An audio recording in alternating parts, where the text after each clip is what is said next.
Here's a quick podcast for all you true crime fans. The case of the missing Reeses.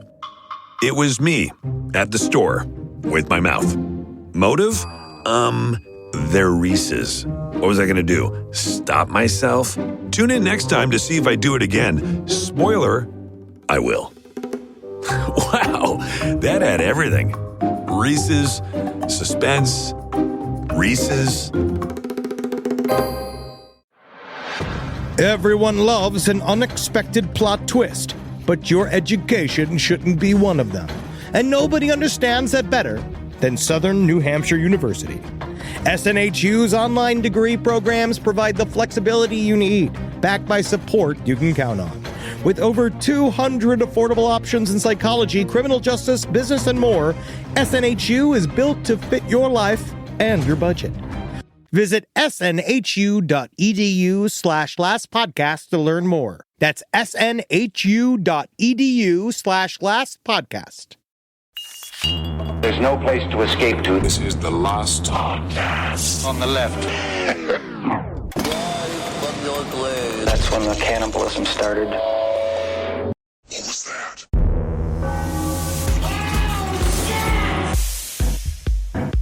All right. Do you want to start? Are you practicing death? No, I practice death when I sleep. Oh, man. It's good. It's good. I do that when I stop breathing every night. See, well, you do that. I work really hard on it. Medically. For so many years, I've been working on it. I've been getting my neck fatter and fatter and fatter, and it presses on my larynx when I sleep.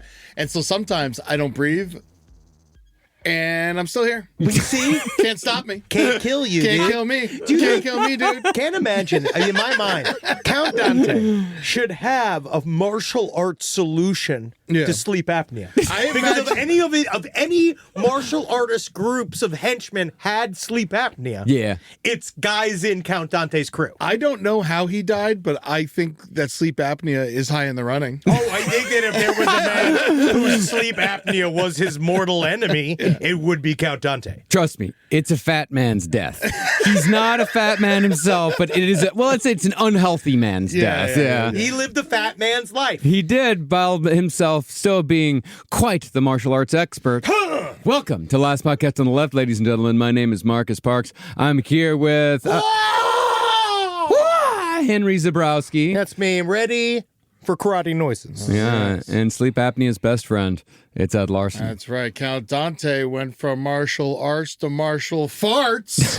That's Funny right. Stuff. That's right, because he got fat. That's pretty good. He got fat. He is unhealthy. Also, he did, which has only ever been seen before by R.D. Lang, in which he got fatter on coke than off of it. Yeah. That does happen. That's special. It's the coke bloat. Yeah, coke bloat's a real bad problem. And you know what?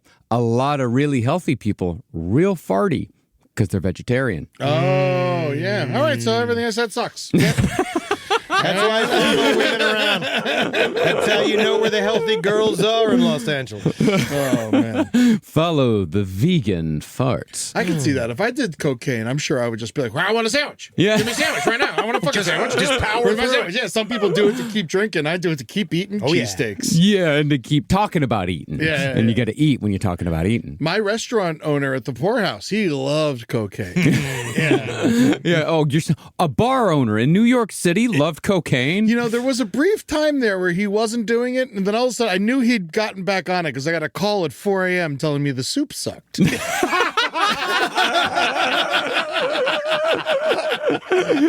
So when we last left Count Dante, the martial arts master of Chicago had just begun taking out full-page ads in comic books in order to hawk merch for his Black Dragon Fighting Society. And all this, of course, was using a mail-order business that was run by local nuns under Dante's control. Doesn't get better than that. Besides the t-shirts, sweatsuits, and nunchucks, all branded with Black Dragon Fighting Society logos, Count Dante also sold 3 separate mail-order pamphlets called World's Deadliest Fighting Secrets, which could be obtained by any angry comic book nerd for a mere 25 cents each.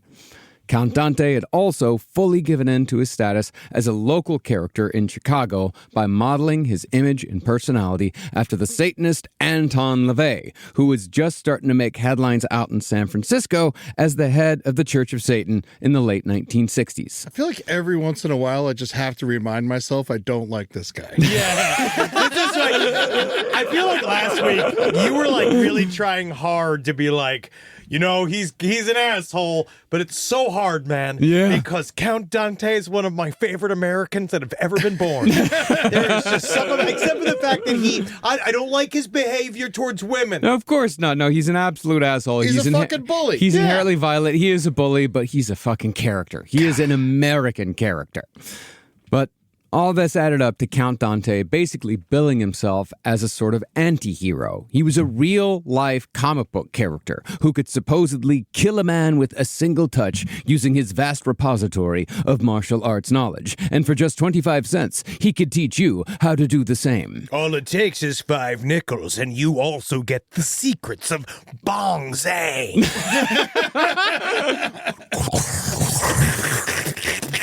But since every good comic book hero needs a love interest at some point, Count Dante created one for himself in the form of the so-called Dragon Lady of Chicago. I spent so long married to my art form of fighting that now I cannot believe I'm letting love into my heart. The most dangerous playing field of all.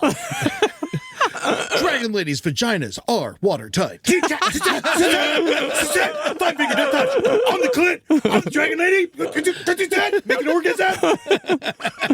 Birth name Carrie Anders, the Dragon Lady was just some local lady that Count Dante had gone to high school with. Cool. Allegedly, Anders had a big crush on Count Dante back when the Count was plain old John Keane.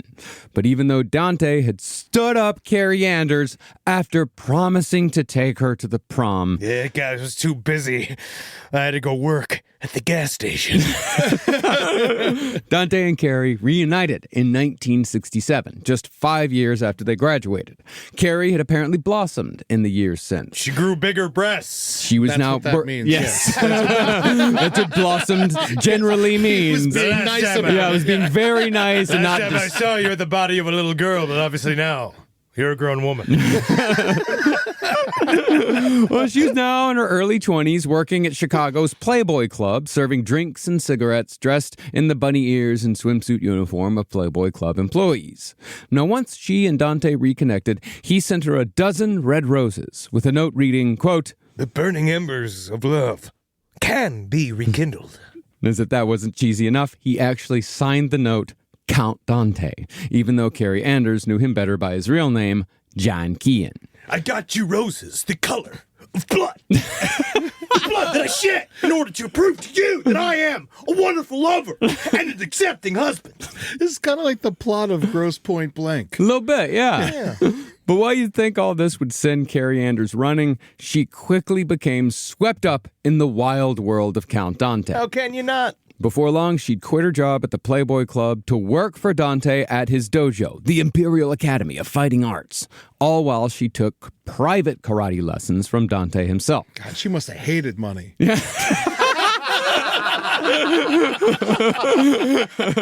Continue to do what you did before. Yes, make me a Jim Gimlet. Now try to kick me in the balls.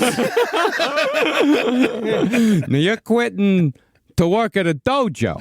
That's what you're doing. This nice job with all these tips. You're quitting to work at a karate dojo. Joe, you don't have control of me anymore.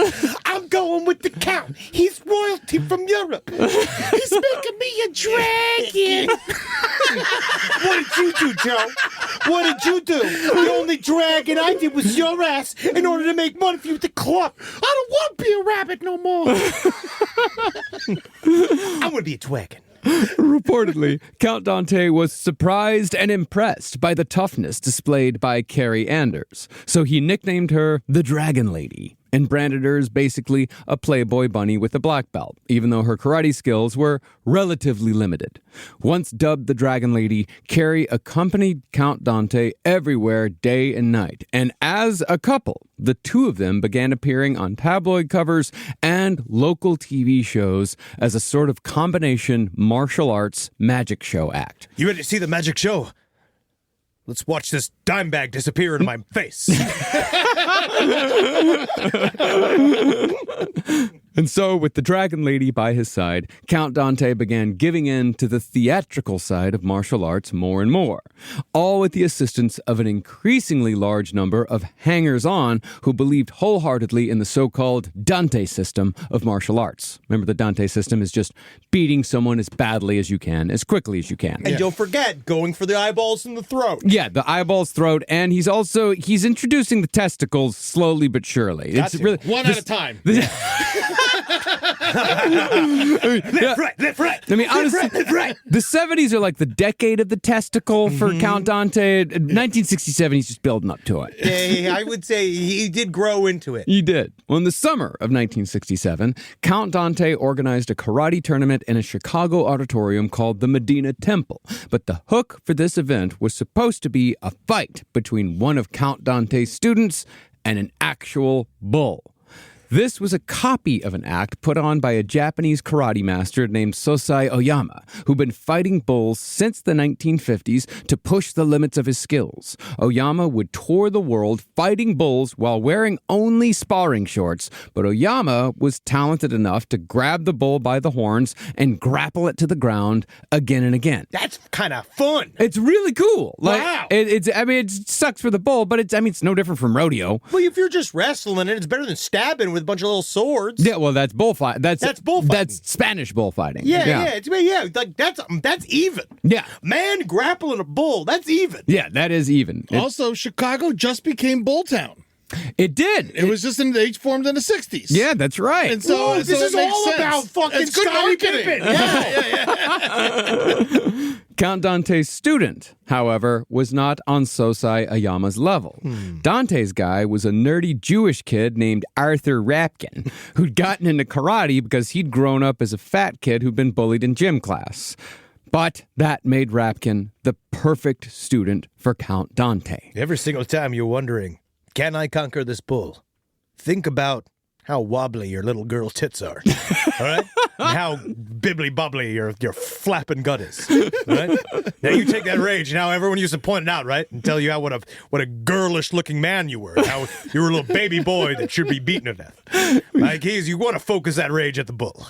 Yeah, and that's what Count Dante was great at. He was great at finding really angry kids who had been bullied and were willing to do anything Count Dante asked them to do, no matter how fucking stupid it was. So Rapkin's basically Jonah Hill and Wolf. Yeah, basically. Yeah.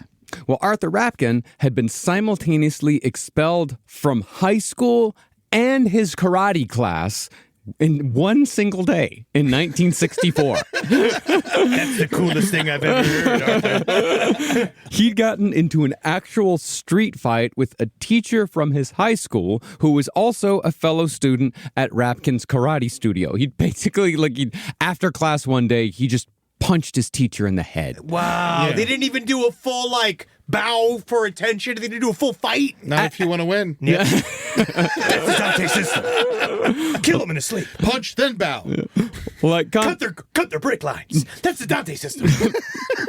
Well, like Count Dante, Rapkin had no time for no-contact karate. And after he was expelled from his first dojo for beating up his high school teacher, he had found his way to the Count, where he quickly became one of Dante's top students. Within a couple of years, Rapkin had actually moved to nearby Wisconsin to open his own dojo, using what else but the Dante system. I will change you from a curd into a full wheel. Now, Count Dante got the idea to do the bull show in his next tournament from Sosai Oyama. And since Arthur Rapkin liked sparring with larger opponents, Count Dante probably figured that those skills automatically transfer to literally fighting a bull. Yeah, you like fighting, Fat Jerry? Well, I've got the fattest Jerry of all. We flew him in from España. Because, bullfighting is technically usually done with swords. Yes, exactly. Yes, our swords are our intellect, and our flags are our hands, and our knees are our knees still, and our feet are our cars. And there wasn't going to be any practice at all. How can you practice? Yeah, exactly. Like, he was just going to, like, on the day of the tournament, just put Rapkin in the fucking ring with a bull and, like, let's see if he can take it down. I think he can. It's like, how do you, you practice by fighting a tree? Harness your chi. No, what I do is I take my Bobcat out. I rent a Bobcat from the local construction office, and I have that my students. Bobcat. Yes, no, not Bobcat Goldthwait. He'd die instantly. I have Bobcats. They come out there and they punch the sled part. They punch the sled part. Well, going all in immediately, as he always did, Dante bought a 2,000-pound Brahmin bull and drove it around Chicago on a flatbed truck with Arthur Rapkin displayed next to the bull. Dare me to punch this bull? Hey, excuse me, ma'am. You dare me to punch this bull? So was it like a cutout of him, or is he really just like had his arm around the bull and he's like, I'm gonna kick its ass? He had his arm around the bull, he's he's posing, he's showing his muscles, and Dante has a megaphone. He's driving with a megaphone out of his mouth, and he's saying shit like this. Come to the Medina Temple and see this brave young karate expert take on this ferocious bull. Like, he made Rapkin close down his Wisconsin dojo. He's like, you're coming here and you're training to fight this bull until it happens. You got it. Absolutely, Count Dante. You know I got it locked down. My mother said I was the strongest of the 5 sons. Oh, you know he's coming for him. I'm turning him into jerky. 2 seconds later, I will... Fortunately for Rapkin, the police arrived on the day of the tournament and shut down the show before Rapkin could be killed in the ring by a wild animal. Thank fucking God. Thank God I didn't know. I was really... Oh, boy, I did not think it was going to go well. I was going to hit it, and I was going to see how it was going to go. If I remember correctly, though, I might be wrong on this, but when I was a kid...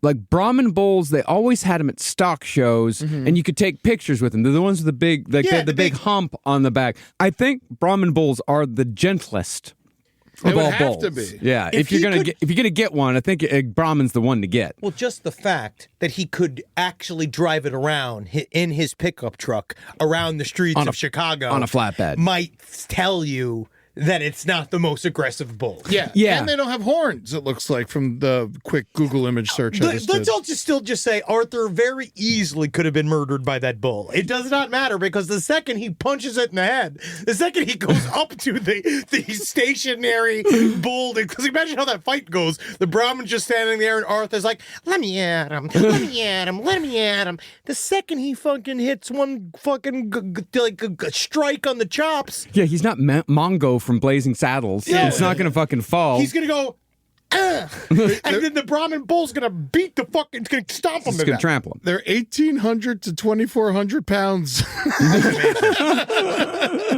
Now, it is very much a possibility that Count Dante tipped off the cops himself so they could bust up the bullfighting show before it could even happen. What happened?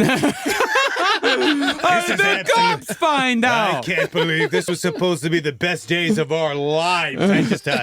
I guess we'll just have to go home safely then. Good job, boys. Thank you. Here's your $20. Now let's go shoot this bull in the head. We can have some hamburgers. Well, even though Dante didn't promise on the event as delivered, Dante had a strict policy of no refunds. I'm locked in.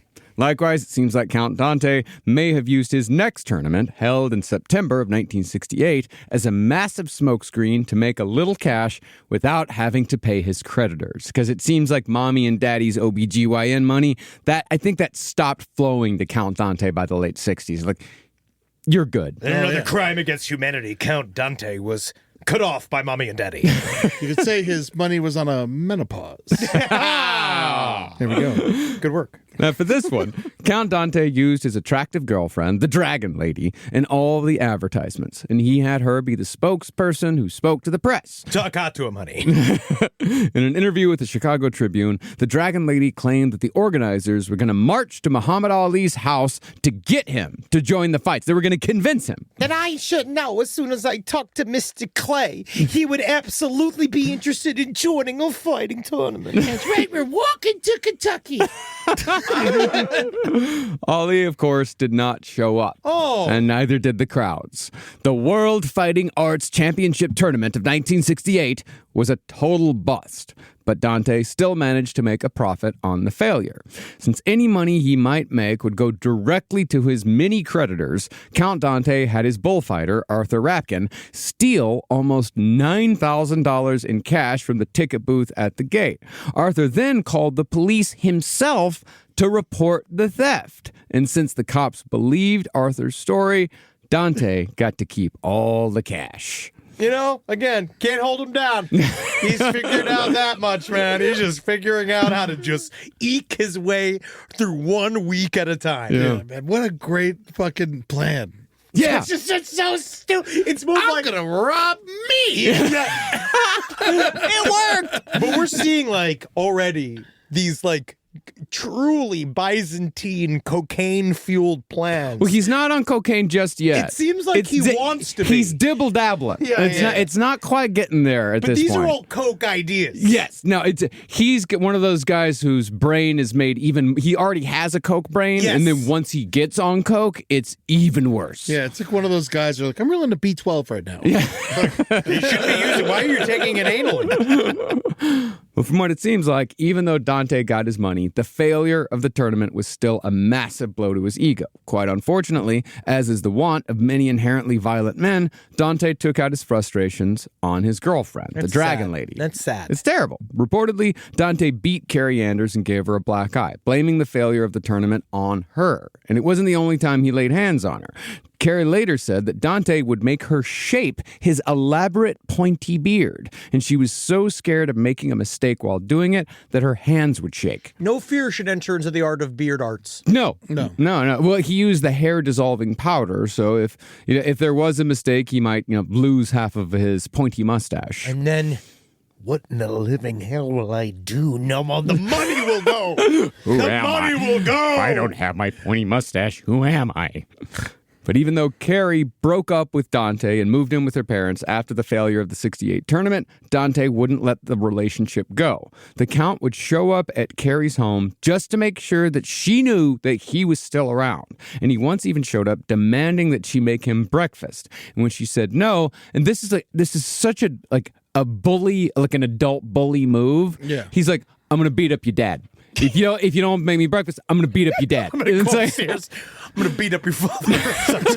Chicago karate instructor idea. I'll just be like, you're gonna make me some Rice Krispies? Well, I'm gonna go up there. I'm gonna beat up your father. Dad, if I don't make pancakes, this guy's gonna beat you up. Make the pancakes. Yeah, she did just to make him. At that point, he's threatening her family. She made him the pancakes. He went away and left without further incident. I just gotta say thank you. He did show up time and again. I just gotta say thank you so much. You know that several dollar pancakes are my favorite.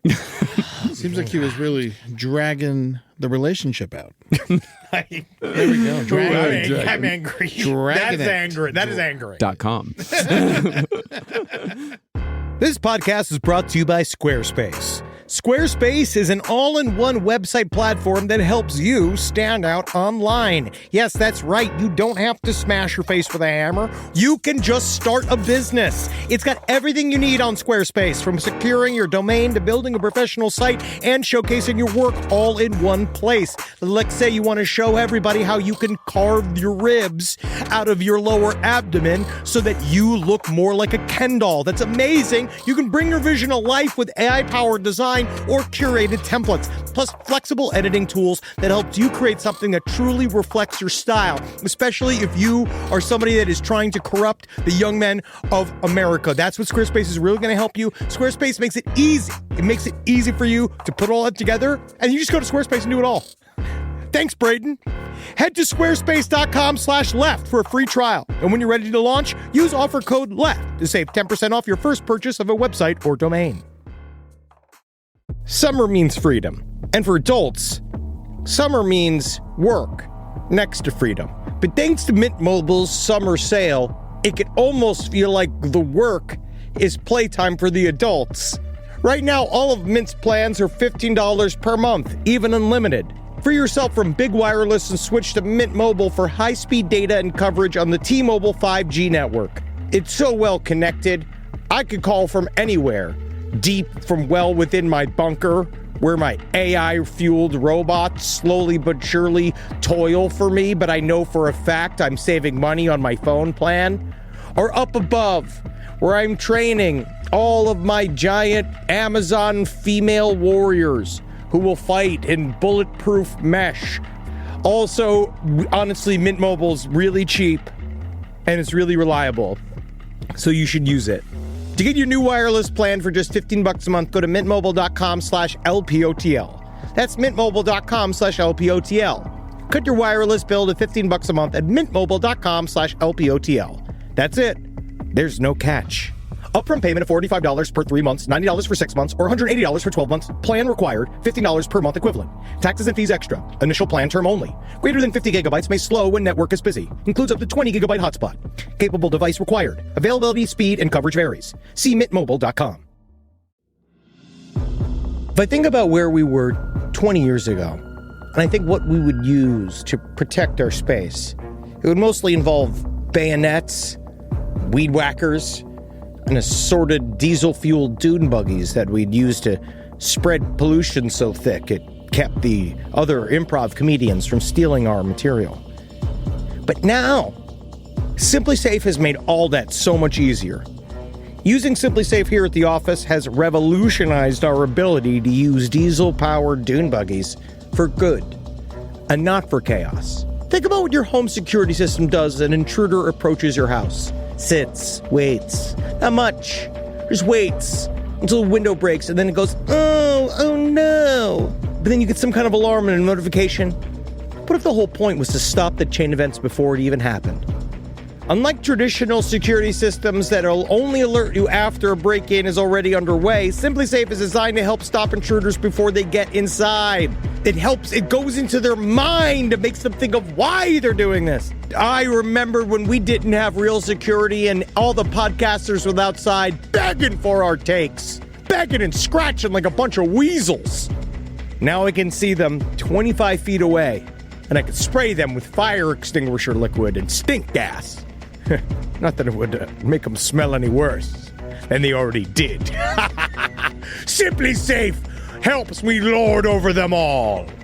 Simply Safe has been protecting your world for 20 years. Celebrate their anniversary with us and save 60% on your new Simply Safe system at simplysafe.com/LPOTL. That's 60% off at simplysafe.com/LPOTL. Plus, when you order, write in our show name in the How'd You Hear About Us survey in order to let them know we sent you.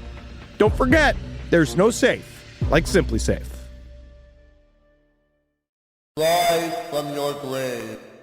Now, since Count Dante's Deadliest Man Alive comic book ads are doing reasonably well as the 1960s turned into the 1970s, Chicago's leading martial arts master was increasingly living in the fantasy world that he'd spent so much of the previous decade constructing. This, of course, is what led to the infamous Dojo War of 1970. Dojo War!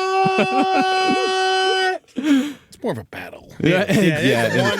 I would say it's a it is a dojo skirmish. No, I do like it. Yeah, skirmish is being kind. that's what I feel like. It's edging on skirmish. Scrimmage. Yeah. If someone didn't die, I'd call it a scrimmage. Yeah.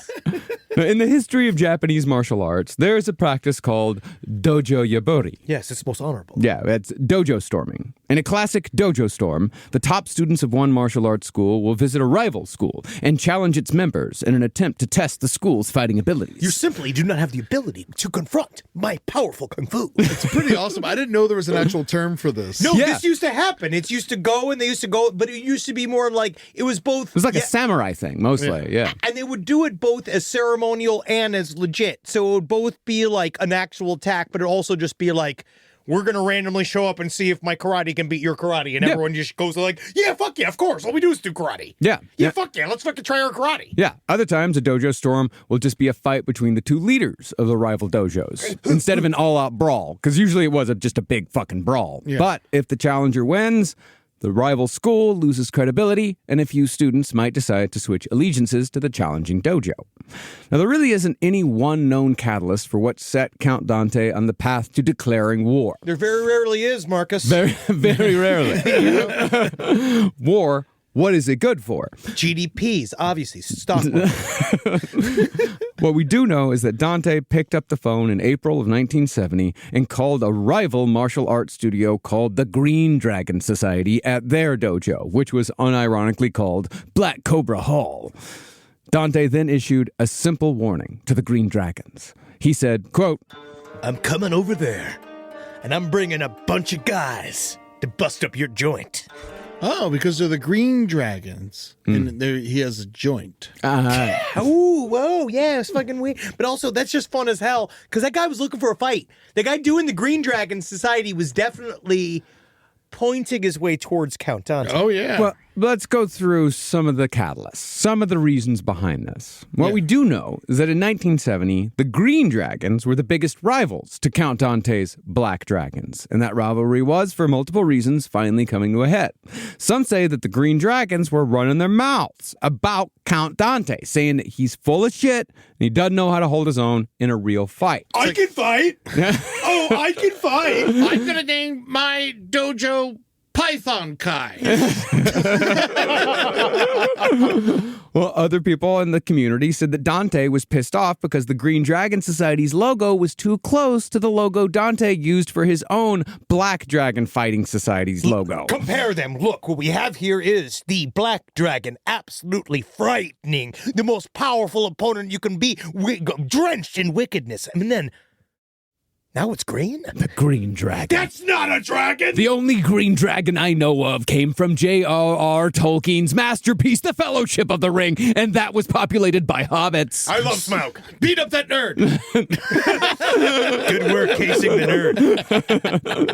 nerd. But an anonymous source who spoke to Black Belt magazine about the Dojo War, he suggested a third option. That source said that Dante did not like having perceived imitators when it came to the Dante system, and apparently the Green Dragons were copying Dante's incredibly reckless teaching style. They are fighting in a fat man style without the fat man body.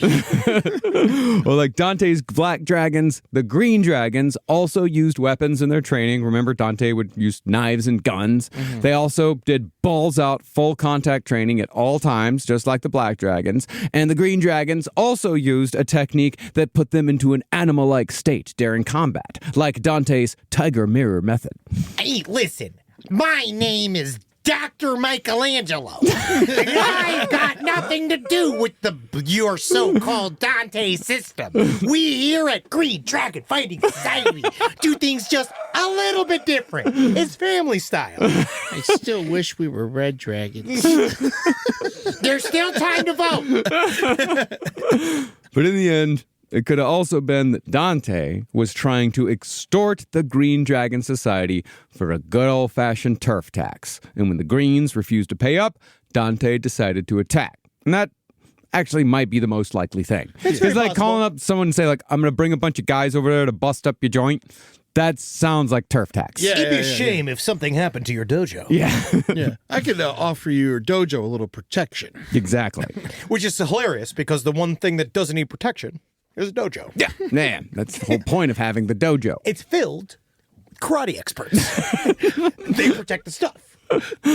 But no matter the motivation, after Count Dante made the call to the Green Dragon's dojo, he called two of his most loyal students and invited them to travel to Black Cobra Hall in order to confront the Green Dragons on their own turf. You must come in the dark of night. You must come with your weapons available and at the ready. And also, you must come with several liters of Pepsi. Because I have a bit of a sweet tooth. One of these two fighters was our first and last Polish fighter of the series, Jimmy Konchevik. Well, just Jim Konchevik. Konchevik was one of Count Dante's most loyal acolytes, which meant that he'd pretty much do anything Count Dante asked, regardless of how reckless or stupid said request was. Can I count on you, Jim? Sure. That's what I like to see. We'll kill again tonight. What do you need? Oh, you'll see. It's not money again, is it? Yes. I actually could use some money as well. And then we'll fight. Well, even though Konchevik was entirely unsure what Dante's plan was, or even what Dante's motivation was for storming Black Cobra Hall, he still called several students from his own school to join the fight when the Count beckoned. And so at 10 p.m. on a Thursday, 6 black dragons, led by Count Dante, arrived at Black Cobra Hall on Fullerton Avenue. Wow. Wow. Are they all colorblind? Like, why are they going to tell us what color all the animals are? Wow. Dante knocked on the large castle-like door that was the entrance to Black Cobra Hall. And to get his crew inside, Dante yelled, "Police!" while holding up a fake badge. Which is not very fucking karate of him, I might say. Chicago PD. The Green Dragons either fell for the ruse or they were confident they could take down their rivals because the 6 Black Dragons were equally matched by 6 Green Dragons. So when the Green Dragons opened the door, the Count Dante and his crew rushed inside. I think it would have been cool if you said karate police. Yeah. Karate police. We're here to arrest all you lame asses for doing poser ass karate. We're the poser police. We're here to arrest all you non-talented posers. We're sending you down to loser school. You're going to go to loser school. Now, when I said earlier that the Count Dante system was the Count's undoing, what I meant was that Dante had created an ultra-violent atmosphere where every guy was basically ready to fight to the death at any moment. In fact, for a lot of these guys, getting into potentially deadly bare-knuckle brawls, that was the entire point. This must have been extremely exciting. Super exciting. It's finally happening. We're doing it now. The fight. This is like you could feel it. Look what's going on. We're doing it. We're finally get to kick and fight. Well, they're in the movie. Because that's the thing. Is that Count Dante's, he's a comic book guy. Like, he's in comic books. He is. But he sees his life like a movie. He sees it like a narrative. And this is the big scene. And he's expecting things to go down like they go down in the comic book, or like they go down in the movies. Yeah, Like, he would fight the leader. Like, him and the leader would fight one-on-one, and then all the other boys would surround him, and it would be super organized, and guys are all going to fight, and then one guy's just going to get, and he's going to fall down, and one guy, you're going to slightly stab at him, and the other guys go, just like fall over. No. When you get 6 guys who think they can fight against 6 other guys who think they can fight, and you put them together. Think they can fight. Yeah. It's fucking chaos. Now, since the Green Dragons had more or less ripped off the Dante system, they were just as, if not more violent than Dante's Black Dragons, because they most likely wanted to prove that they could do Dante better than Dante could do Dante. So, when the Black Dragons rushed in, the Green Dragons grabbed the decorative, yet still deadly martial arts weapons that hung on the walls of Black Cobra Hall, with every intent to use them on Dante's boys. Don't worry, they won't be able to do anything with that Pier 1 art. Yeah, $20 sword is still a hunk of metal. Yeah. Very much so. In the Green Dragons, they think they're in a fucking movie too. They're all in it. The Black Dragons. Just chopping like this, There's nothing more dangerous than a guy who doesn't know how to use a sword with a sword. Black Dragons, however, had also come armed. Some of them had nunchucks. And while I don't know for sure, I very much hope that they were the branded Black Dragon Fighting Society nunchucks that Dante sold in his comic book ads, because I do have a scene in my head of the nuns like outfitting all of these guys for battle before they went out. Nun, before I go, pray for me. I can already be like, English. Do it in English. I can't stand it when you do it in Latin. Please, God, give power to this great karate master. Listen, I don't know how tonight's... Listen, Sister Francesca, I don't know how tonight's going to go. Let me just see him one time. You never showed him to anybody. I want to be the one time, the only guy saw him. These are nunchucks made from actual nuns. Locally sourced. Don't you mean by actual nuns? No, it's their boat. Smash their boat. Now, amongst an array of bladed weapons, one Green Dragon was brandishing a mace. Cool. Another had a fucking katana. This is the end of Anchorman. Yeah. Some accounts, however, say that Dante and another black dragon ambled to the back office to talk to the school's manager. I'll try to end this with diplomacy. And while Dante was out of the room, either a black dragon or a green dragon attacked the other side. Others, however, say that Dante was by himself in the manager's office, just milling around when the melee began. Hold on. Are you telling me there's conflicting stories here? There is no single set story for how any of this went down. I could just see him running to the manager's office being like, there's cash in there. From what it seems like, everyone's adrenaline went to 20. Yeah. And they just kind of blacked out for a while. Well, the plan was get them. Yeah, it really was. But no matter where Dante was when the fight started or which side threw the first punch, once the melee began, Jim Kinchevik went all in by grabbing a green dragon and sweeping his legs before taking him to the ground with a judo throw. The fighting escalated quickly from there, and since none of these guys were super well trained with their weapons, the green dragon idiot with the sword started swinging his weapon with reckless abandon.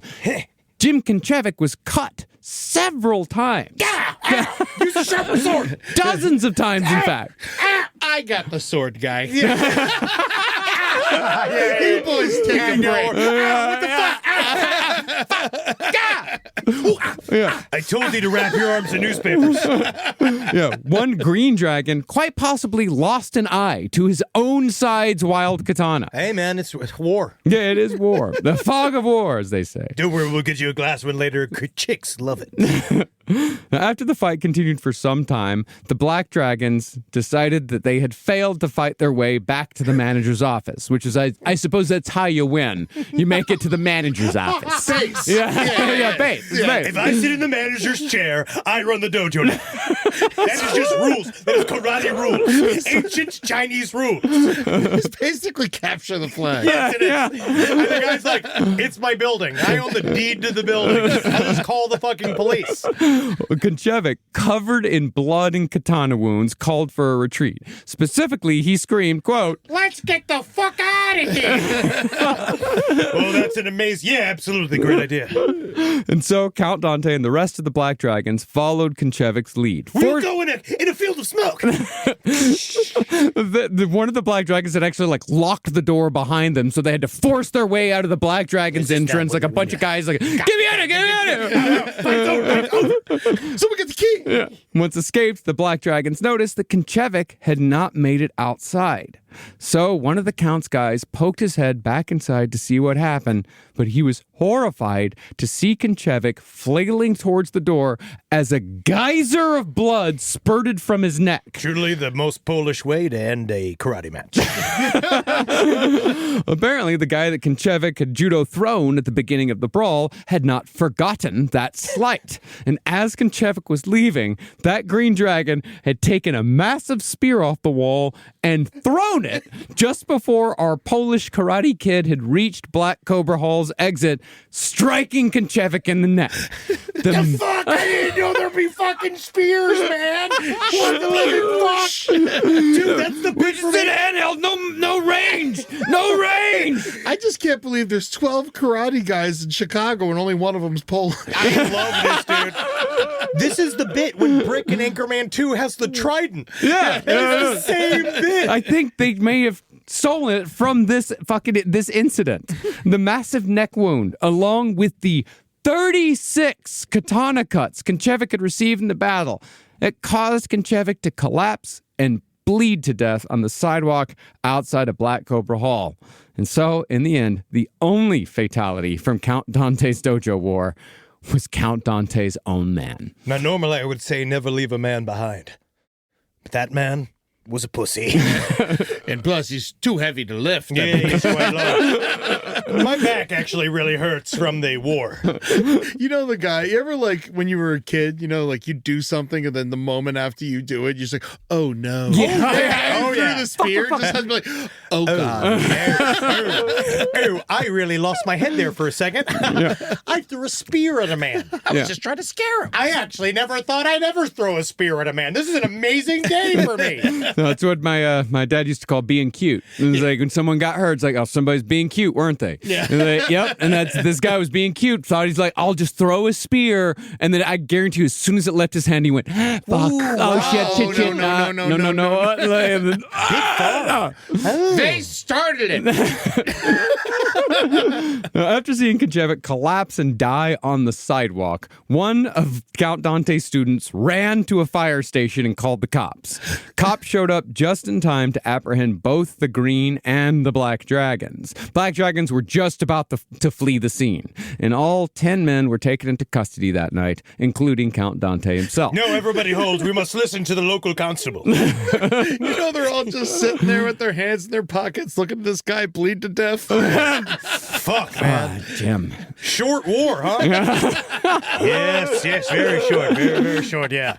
It's kind of crazy how fast wars are over. Does anybody know Jim's family? I think he's got a sister out in Baquoma. Yeah, I think, his sister, but she's going to make a big deal about this on Facebook. You know what the funny thing is? I don't have her number, so I'm not going to call her. Yeah, I don't I think she reads the paper. This is going to make the papers. Does she get karate newsletter monthly? Do you think we have to send a telegram to Warsaw? God,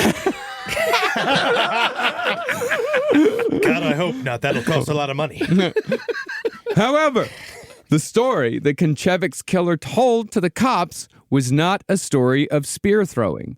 Instead, the Green Dragon maintained that Konchevik had basically engineered his own demise. He said that Konchevik had knocked him down, and Konchevik was in the process of launching himself to the ground to further beat his rival.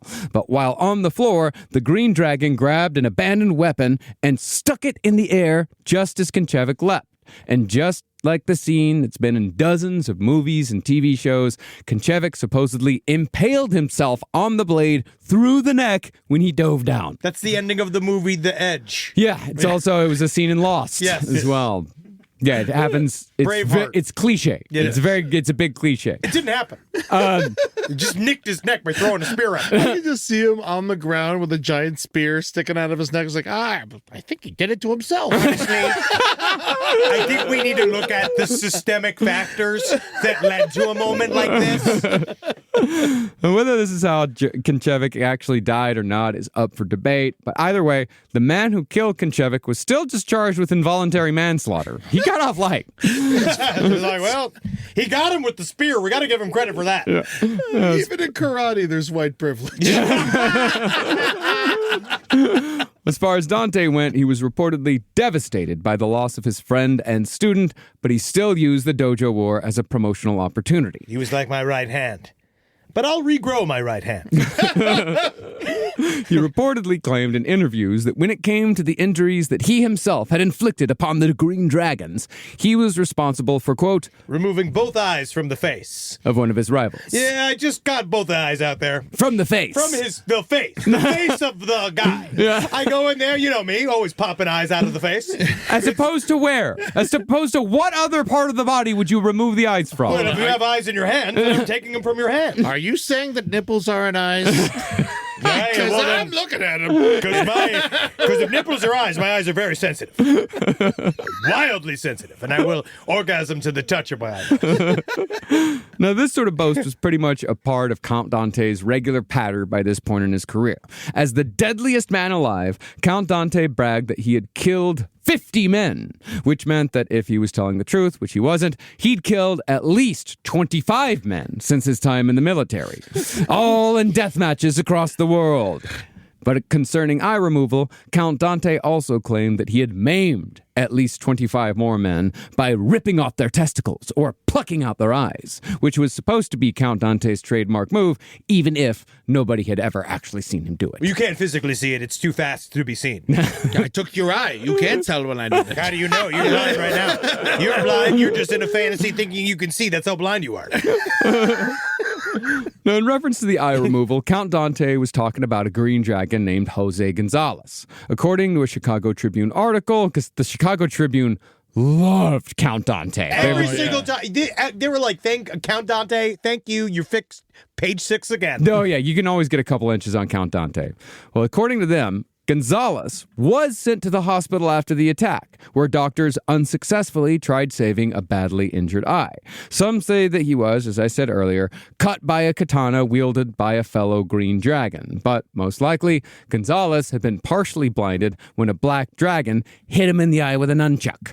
So in the end, while the green dragons did kill a black dragon, the black dragons at the very least took an eye, even if it was by accident. Most honorably. I can just imagine the thwack, like, What the fuck? What the fuck? My eye! Not the face! Nunchucks are the fucking... You hit the body with the nunchucks! Honestly, he's right. No more face stuff. No more face stuff. What about neck stuff? Yes. Yeah. Now, Count Dante actually came very close to going to prison for his friend's death. Hey, so close, it's almost like it didn't happen. Because it didn't.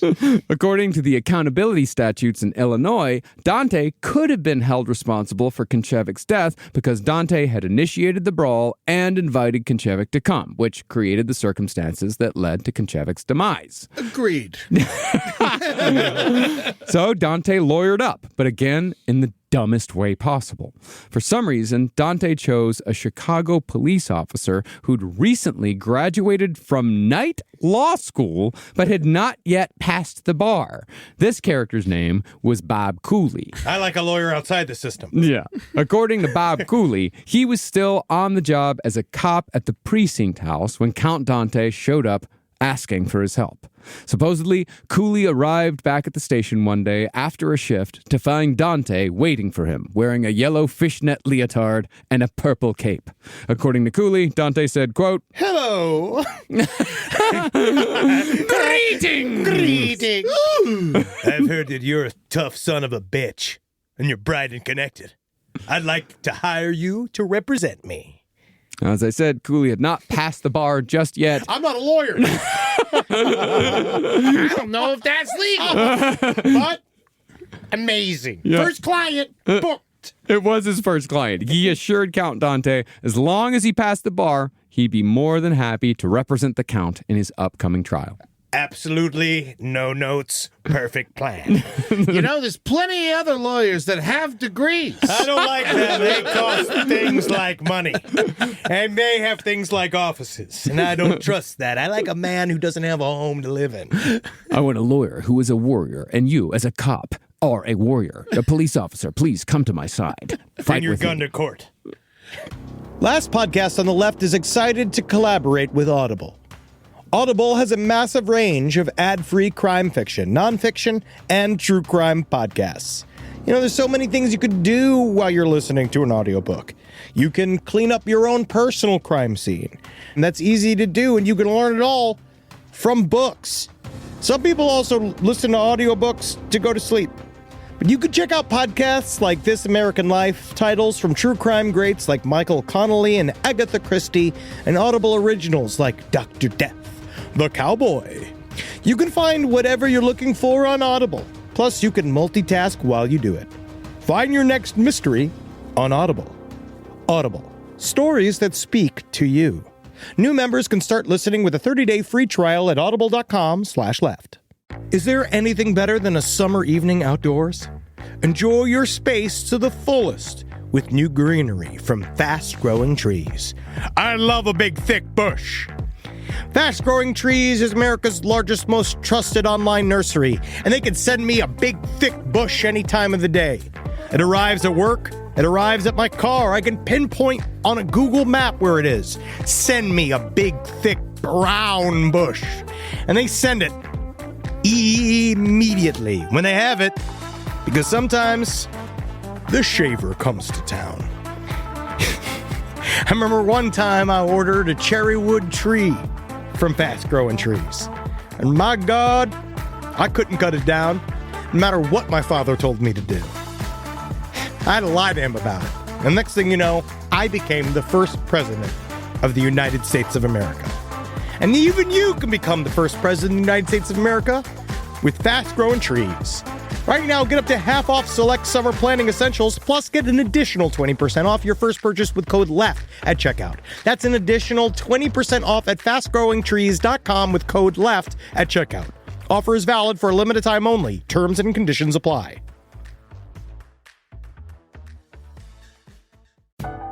This is a paid ad by BetterHelp. It's so important to remember with the busyness of the holidays, every holiday, Arbor Day, that day about the planet, President's Day. There's so many things to adapt to in this life, and it doesn't follow a perfect plan. God, ruins the whole weekend. But therapy with BetterHelp, the world's largest online therapy platform, it can be a space to pause, reevaluate, and adjust to any unexpected changes. With over 30,000 therapists worldwide, BetterHelp is one of the leading online therapy platforms, having served millions of people globally.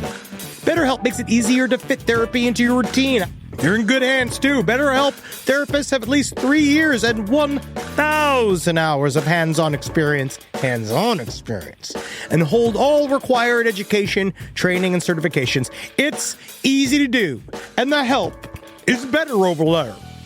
You don't have to navigate life's changes alone. Sign up and get 10% off at betterhelp.com/lastpod. That's betterhelp.com/lastpod. Rise from your grave.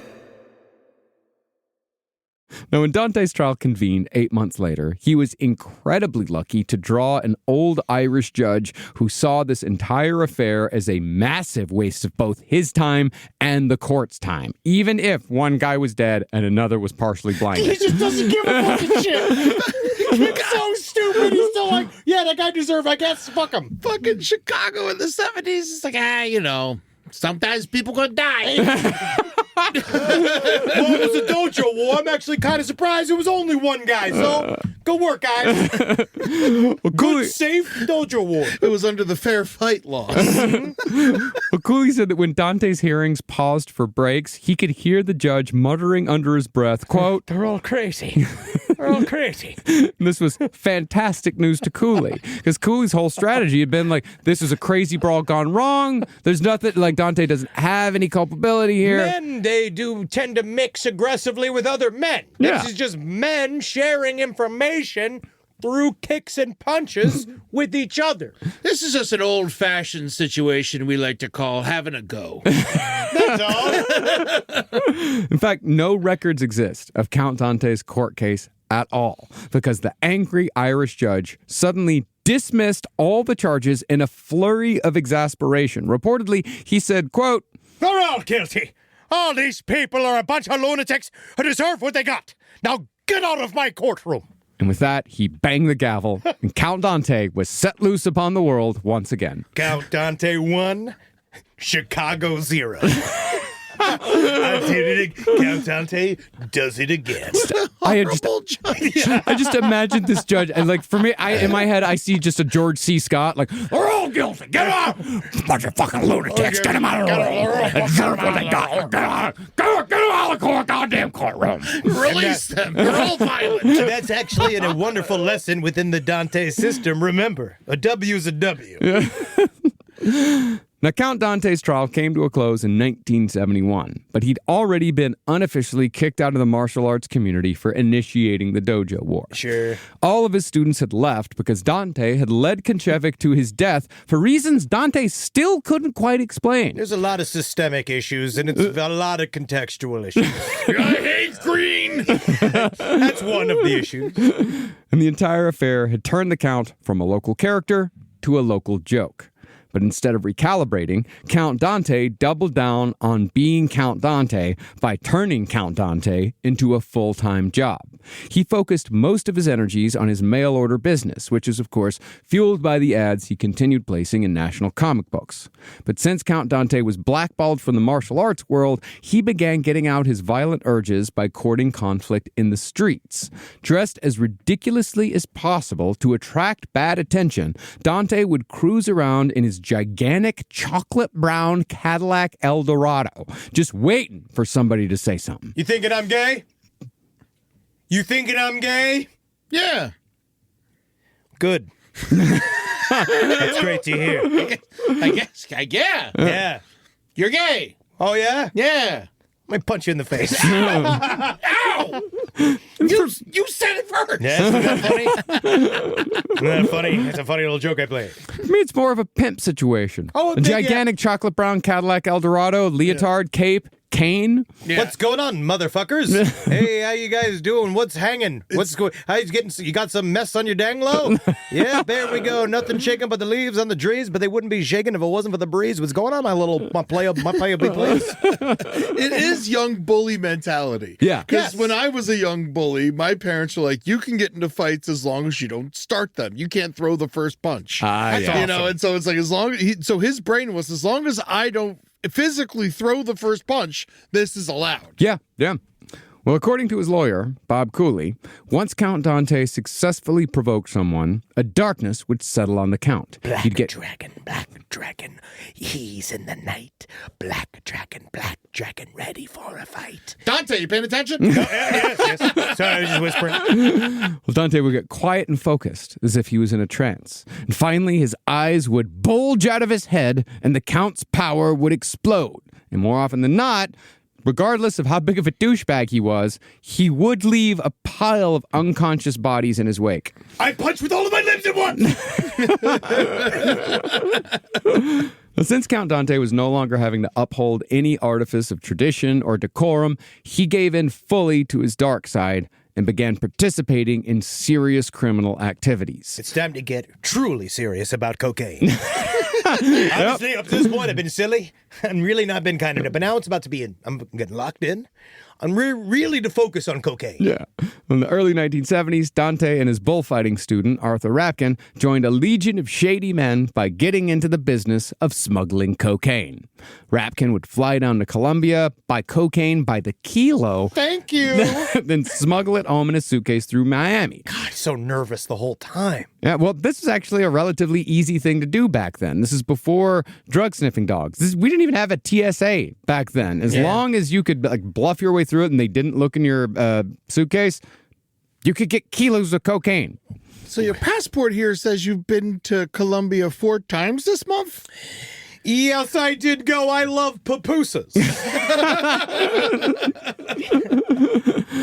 Well, Rapkin, he started living the high life. He got married. He even had Dante act as the best man at his wedding. Dante, I gotta say, you're the best thing that's ever happened to me. I will have to say that's the first time anyone's ever said that to me. Was Rapkin in the Dojo War? No, he was not. No, he I guess he was busy that night. It all came together very fast. Yeah. Soon after Rapkin's wedding, he discovered that both the FBI and the DEA were investigating him for drug smuggling. It's gonna be. It sounds like it's gonna be. You know? Yeah, to the point where they were already tapping his phones. We're kind of in the cocaine business. It kind of comes a part of it. I figured that you knew that. Now, both Rapkin and Dante knew that Rapkin's phones were being tapped, but Dante was getting incredibly high on his own supply. So he'd call Rapkin on the phone, coked out of his mind, wanting to talk specifically about cocaine and cocaine smuggling at great length. So how much cocaine you want me to bring your house tonight?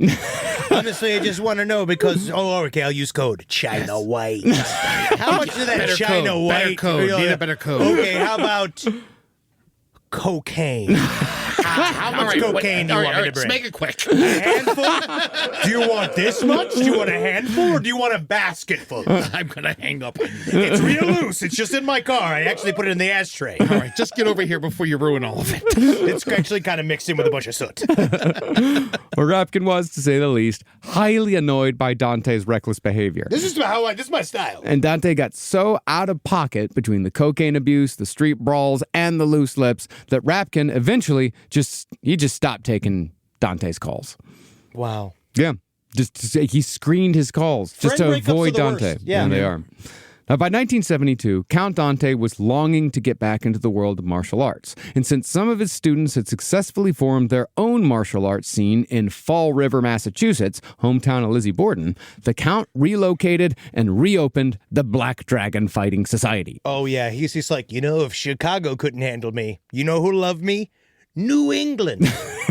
That's exactly the vibe. There in Fall River, Dante really did try to re-enter the scene. He even went so far as to take out ads in Variety offering himself for acting roles after the death of Bruce Lee, because Dante hoped that he could fill the hole left by the greatest martial arts movie star of all time with his white Blackula routine. It's lickety split. I get right in there. I have the charisma of Humphrey Bogart. I have the body of Annette Bening. I'm ready to perform.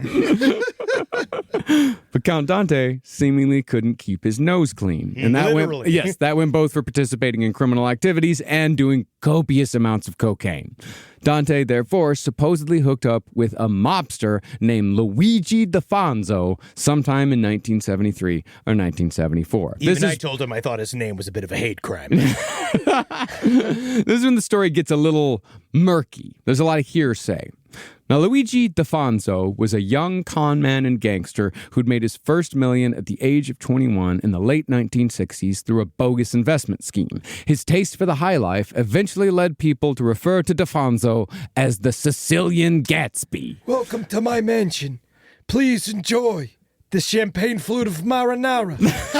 Please enjoy all the Charlestons you can do here in my Sicilian home. What does that believe? Now, when D'Afonso met Dante, D'Afonso had also fled Chicago to Fall River. But D'Afonso had fled because he'd been accused of swindling some 2,000 investors in a commodities trading scam. D'Afonso's relocation, however, is what links Count Dante to one of the largest heists in American history, the Purolator heist of 1974. Oh, the story isn't done. No.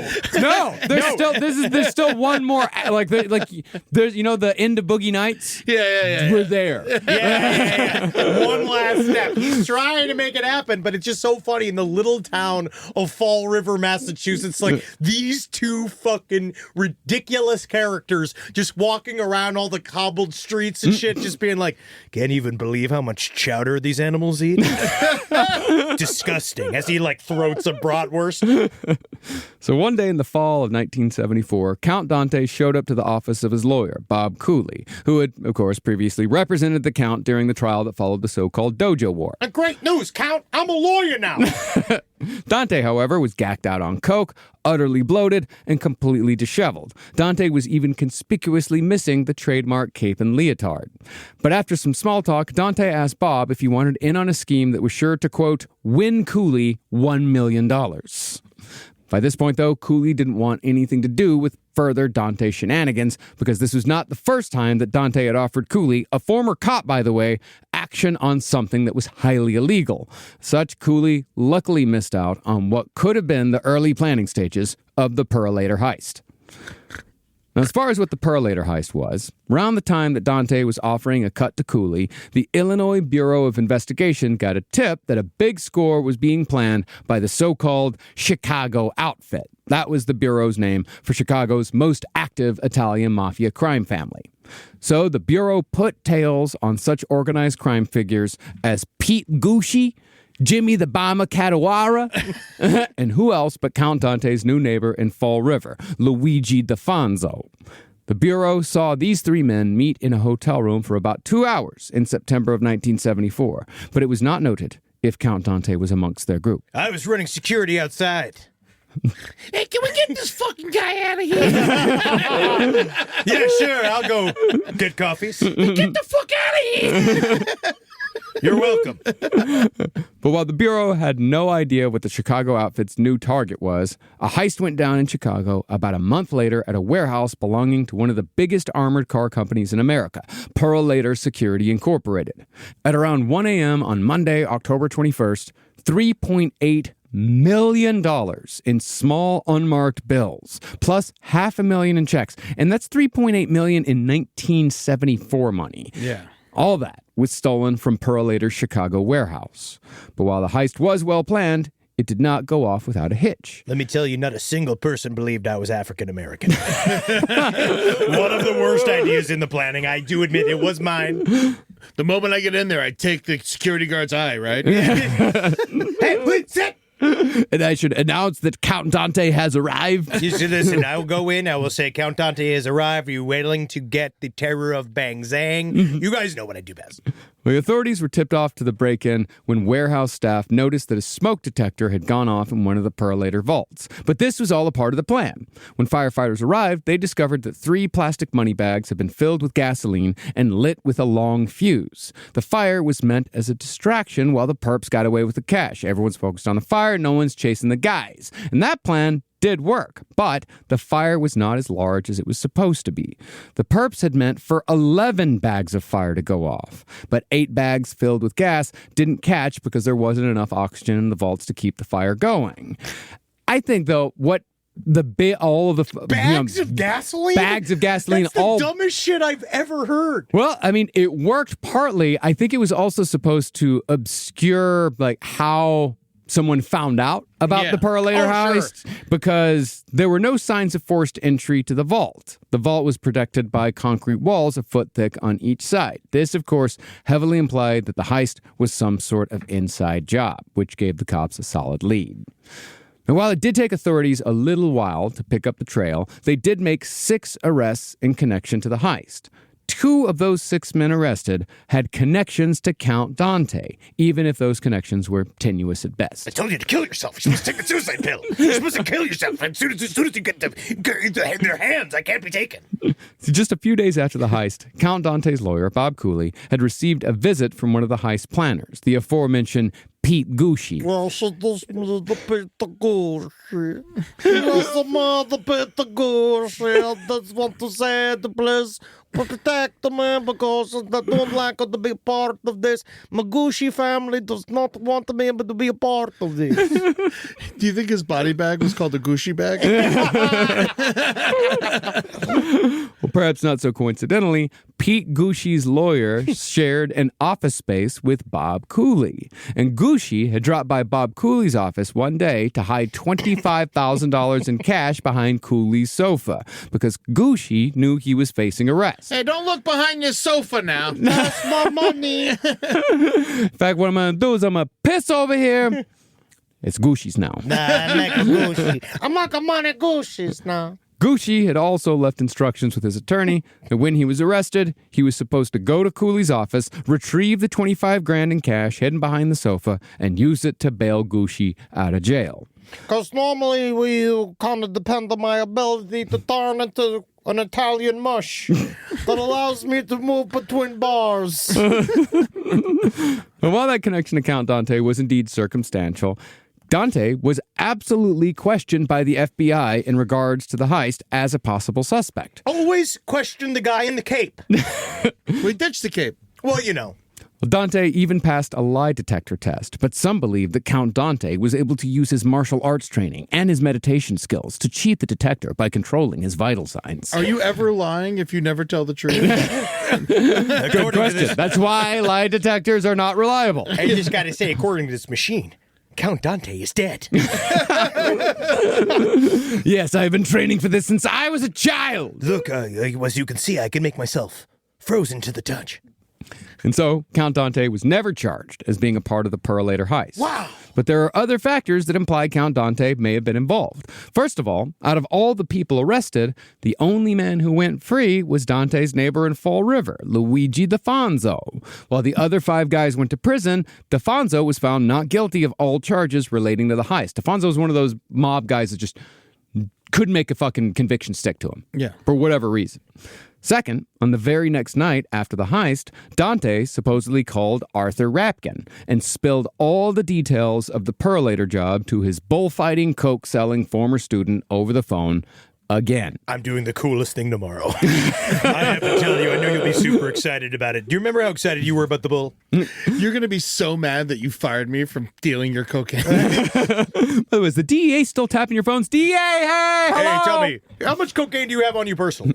Dante painted himself as the mastermind who introduced all the parties involved and told everyone what to do. From what Dante claimed, one of his students knew somebody who knew somebody on the inside at Perlator, and that student went to Dante with this information, quote, because of his reputation.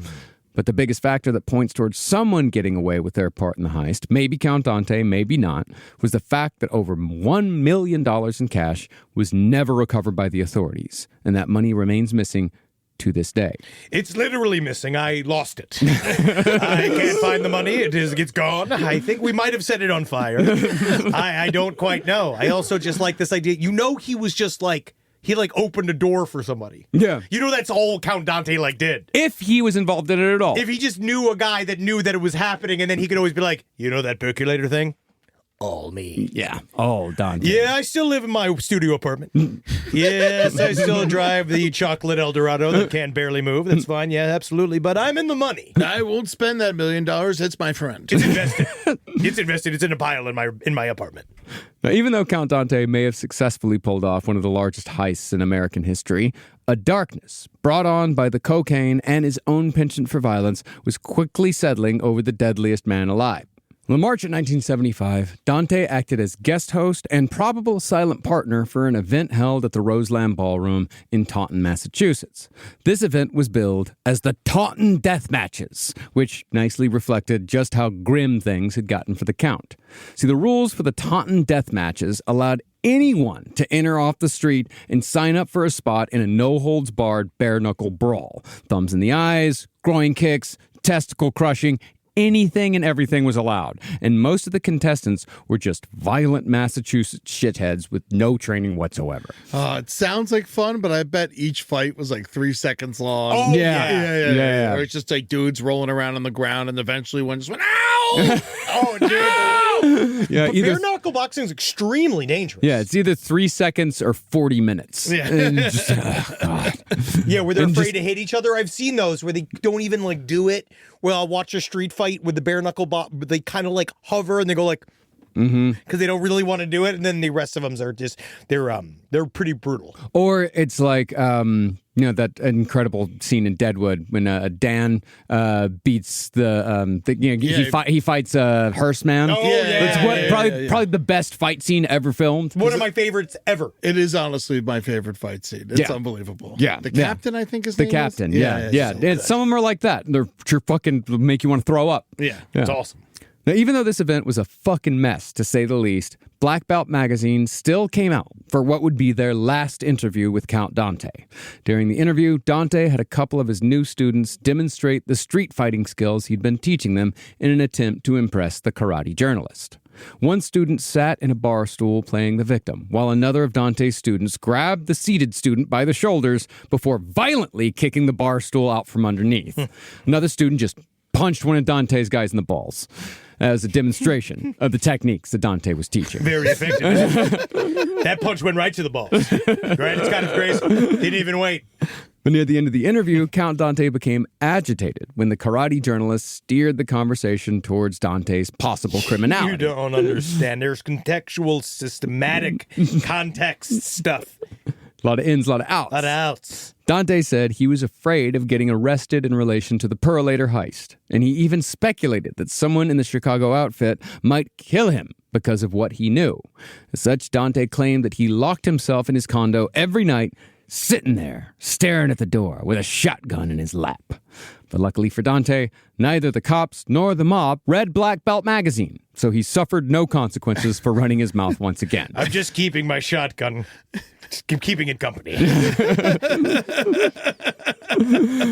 But interestingly, here's what the journalist wrote to end his final story on Count Dante. The journalist wrote that his work, quote, brings him into contact with many who have killed, and such men give off a certain vibration. Dante had it, but whether he had acquired it in mortal combat or through expert mimicry, we may never know. At least they said my mimicry was expert. That's not even bad. Honestly, I'll take that. It's a backhanded compliment, but I will take that, yes. And then we did get one Mortal Kombat in there. We did. People have been using it. Mortal Kombat!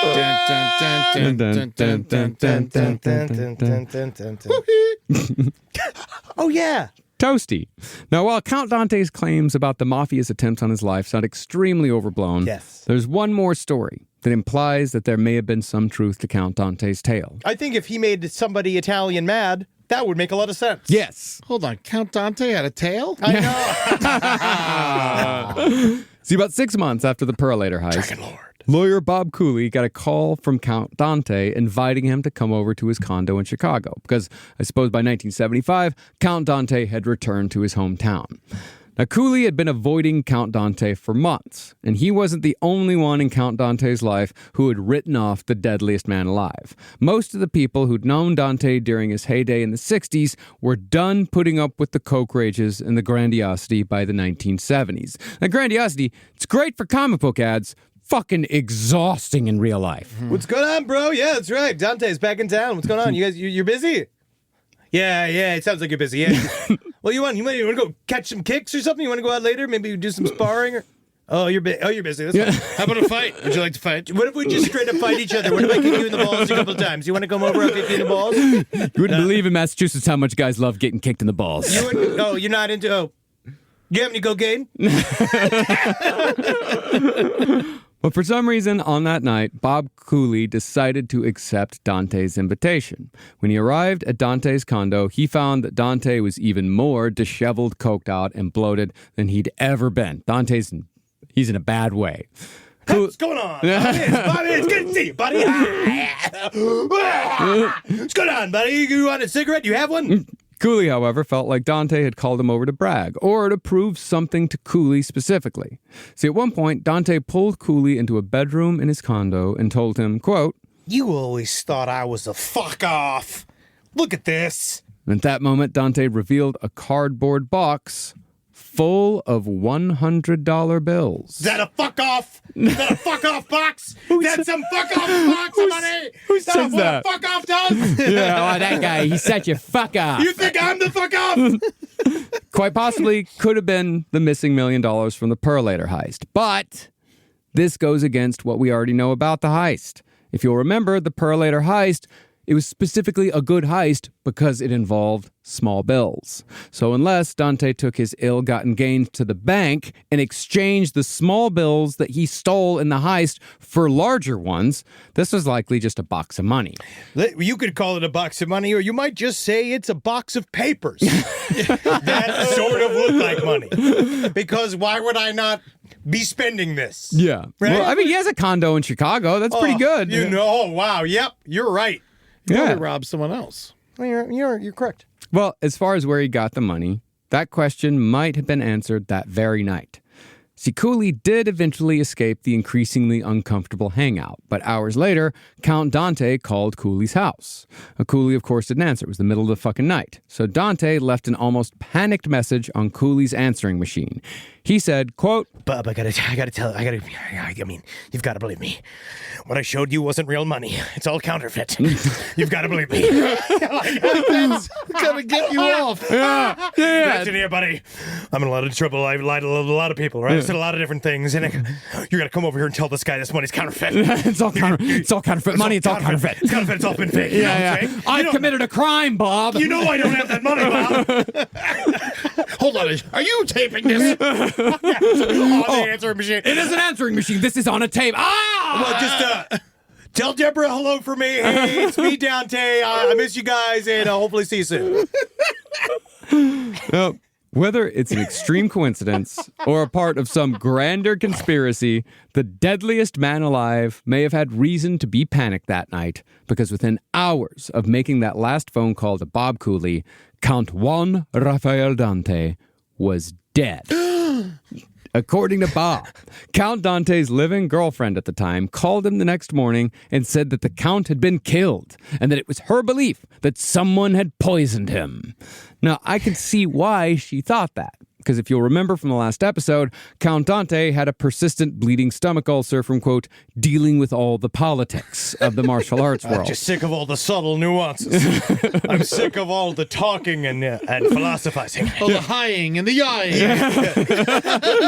And the endless belts! Honestly, and I might just say, I might have something to do with just how many times I've been kicked in the balls. I honestly think that the doctors might need to look at me for science for how many times a man can be kicked in the balls and still have a penis. Are you making fun of my outfit? Well, that persistent bleeding stomach ulcer, that was listed as his cause of death. Yeah. And as anyone who's seen a medical procedural knows, dying from internal hemorrhaging caused by a stomach ulcer is usually accompanied by the patient projectile vomiting blood. So I can see why the Count's girlfriend assumed poisoning. Do you have any cups so we can maybe get some of this blood back inside of me? Because I'm pretty certain a lot of this blood that is on the outside of me is super crucial to the inside of me. What the fuck? What the fuck? How am I turning inside out? It's politics. It's all too many politics. It's what's killing me here. Put that metal rod inside of me. my We need to cauterize my lungs. We gotta cauterize my lungs. There's a problem. There's a leak. There's a mole. There's a mole in my lungs. But interestingly, when the police came and took the body away, the entire box of cash was missing from the closet. And Bob Cooley is adamant that Dante's girlfriend did not take the money, nor did she hide it. As such, there is still over $1 million missing from the Pearlator heist of 1974. And while there's obviously more to the story here, any secrets that may have painted a fuller picture were lost with Count Juan Rafael Dante, the now former deadliest man alive. The deadest man alive. The deadliest man dead. The deadliest dead man. So the cocaine didn't help the stomach ulcer. Probably not. I'm sure it didn't. I'm sure it did not. The extreme bloating caused by the cocaine probably didn't help the persistent bleeding stomach ulcer. He was probably coughing up blood and vomiting blood for quite a while. Yes, I thought it was just demonstrating how tough my intestines were, that they were beating up my other intestines.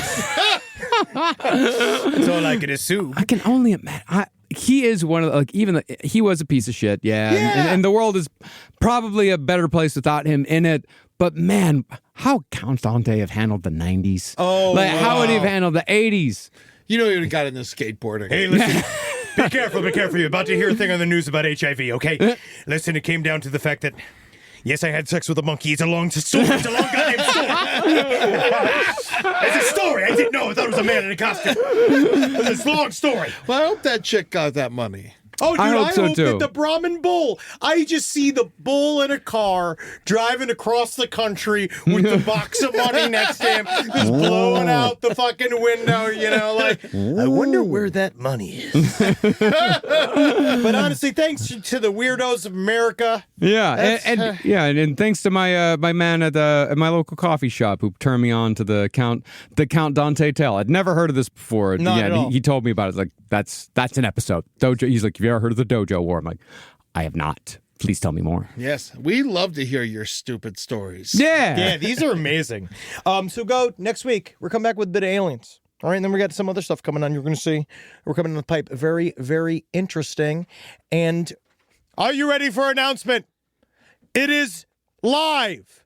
Our Halloween vinyl album. Go and check out Fright Jansen's Revolting Repository of Ghastly Sounds, Volume 1 and 2 at newberrycomics.com/products/last-podcast-on-the-left. It's on the newberrycomics.com website. I think you could probably just Google Last Podcast on the Left sound effects album. It'll come up. And all the Instagrams can be live on our Instagrams, can be live on the website. It's going to go live on Friday, May 8th at 11 a.m. Eastern Standard Time. So don't worry if it still says page 404 not found right now. It is coming out, but we want to say thank you for those of you that you're going to really like what we've done here.